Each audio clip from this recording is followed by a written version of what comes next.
उत्तर प्रदेश में हुए एसआईआर प्रक्रिया ने सियासी गलियारों में हलचल तेज कर दी है। चुनाव आयोग के ताजा आंकड़ों ने बीजेपी के लिए टेंशन पैदा कर दी है और राज्य के शहरी और बीजेपी के प्रभाव वाले जिलों में वोटरों की संख्या में भारी कटौती दर्ज की गई है।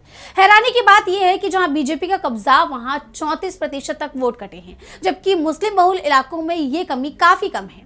ये बदलाव आगामी चुनाव के समीकरणों को पूरी तरह पलट सकता है। देखिए ये रिपोर्ट। यूपी की सियासत में एक नया भूचाल आ गया है। वजह है चुनाव आयोग की नई वोटर लिस्ट। उत्तर प्रदेश में मतदाता सूची का विशेष पुनरीक्षण यानी एसआईआर का काम पूरा हो गया है और इसके बाद जो आंकड़े सामने आए हैं वो हैरान करने वाले हैं। जिन इलाकों को बीजेपी का गढ़ माना जाता है वहीं सबसे ज्यादा वोट कट गए हैं। आंकड़े बताते हैं कि नोएडा, गाजियाबाद, लखनऊ, कानपुर और इलाहाबाद जैसी शहरी जिलों में 18 से 23% तक मतदाता कम हो गए हैं। सबसे ज्यादा नाम जिन 5 विधानसभा सीटों पर कटे हैं वो सभी बीजेपी विधायक की ही हैं।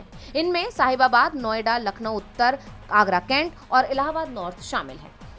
इसके उलट मुस्लिम बहुल जिलों में तस्वीर अलग है। रामपुर, संभल, मुरादाबाद और सहारनपुर जैसे जिलों में वोट कटने की रफ्तार कम रही है। यहाँ सिर्फ 9 से 17% वोट ही घटे हैं। समीकरणों पर गौर करें तो 1 लाख से ज्यादा वोट 16 सीटों पर कटे, इनमें से 15 सीटें बीजेपी की हैं। 80 से 99 हजार वोट 21 सीटों पर कटे, इनमें 19 सीटें बीजेपी की हैं। बीजेपी गठबंधन की सीटों पर 18 से 34% तक की बड़ी गिरावट दर्ज की गई है। समाजवादी पार्टी की सीटों पर यह गिरावट सिर्फ 8 से 15% ही है। इस भारी कटौती ने एक नया राजनीतिक तूफान खड़ा कर दिया है। चर्चा शुरू हो गई है कि क्या 2027 के यूपी विधानसभा चुनावों में इसका सीधा असर देखने को मिलेगा। वहीं इस पूरे मामले पर मुख्य निर्वाचन अधिकारी नवदीप रिणवा ने सफाई दी है।